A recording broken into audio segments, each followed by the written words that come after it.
আমি আপনার আপু না, ফর ইউর কাইন্ড ইনফরমেশন। আমাকে ইওনো ফোন দিল, ফোন দেওয়ার পরে তো মনে হয় রেকর্ডিংটা শুনছেন। এখন বাজে রাত প্রায় 1টা। তো আপনারা এখনো অনুষ্ঠান চালাচ্ছেন, এটা বিষয়টা কেমন হইলো না, এই জাতীয় কগজ ভাষায়। তা তখন আমি বললাম যে আপু, আমাদের সর্বোচ্চ 5 মিনিট সময় লাগবে, আমরা 5 মিনিটের মতো অনুষ্ঠান ক্লোজ করব। তখন উনি বলতেছে যে আমি আপনার আপু নই, ফর ইওর কাইন্ড ইনফরমেশন। আমি তো ইওনোর সাথে কথা বলেছি। জি। উনি আমাকে যেটি জানালেন যে আপনাকে কি নিয়োগ পরীক্ষার সময় আপনাকে কোনো বিষয় নিয়ে তার সাথে কোনো কথা হয়েছিল?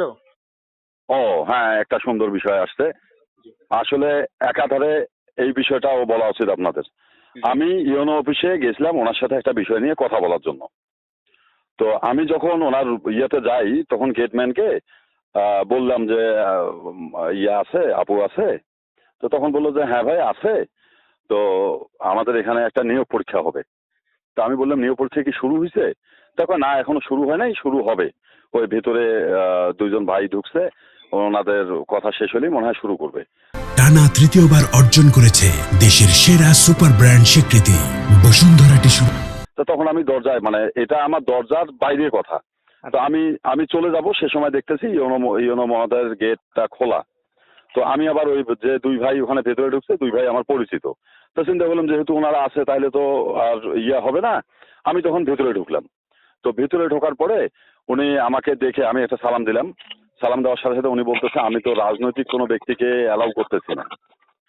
তো রাজনৈতিক কোনো ব্যক্তিকে অ্যালাউ করতেছেন না, তখন আমি ওনাকে বললাম যে আপু, রাজনৈতিক ব্যক্তিদেরকে অ্যালাউ করতেছেন না, তাহলে আমি কি এখন কি আপনার সাথে কথা বলতে গেলে বা কালীগঞ্জ উপজেলার নাগরিক হিসাবে আপনি সর্বোচ্চ অভিভাবক, এখন আপনার যদি কোনো সেবা নিতে যাই আমি নাগরিক হিসেবে, তাহলে কি আমাকে পদ পদবি, রাজনৈতিক পদ পদবি রিজেন দিয়ে আসতে হবে? যদি বলেন তাহলে যেহেতু আপনার সেবাটাই আমাদেরকে নিতে হবে, তাহলে রাজনীতিটা ছেড়ে দিই, রাজনীতিটা ছেড়ে দিয়ে আপনার সাথে কথা বলি। তখন উনি বলতেছে না না, আসলে বিষয়টা আমি ওভাবে মিন করি নাই। তা আমি বললাম আপনি তো এখনই বললেন যে আপনি রাজনৈতিক ব্যক্তিদেরকে অ্যালাউ করতেছেন না। তো রাজনৈতিক ব্যক্তিদেরকে অ্যালাউ না করলে আমাদের অবশ্যই আপনার সেবা নিতেই হবে, এবং আপনি কালীগঞ্জ উপজেলা সর্বোচ্চ অভিভাবক হিসেবে আমাদেরকে সেবা আপনাকে দিতেই হবে। তো সেক্ষেত্রে আসলে আমরা কি করব? আমাদের তো রাজনীতিটা ছেড়ে দেওয়া উচিত। তখন উনি আমাকে বলল যে না না, আসলে ভাই সরি, আমি ওভাবে মিন করি নাই। বলেন আপনি আপনি কি বলবেন বলেন। তখন বললাম যে না, প্রশ্নই আসে না, আপনাকে আর বলবো কেন। ওই কথা বলে আমি রুম থেকে বাইরে হয়ে আসছি।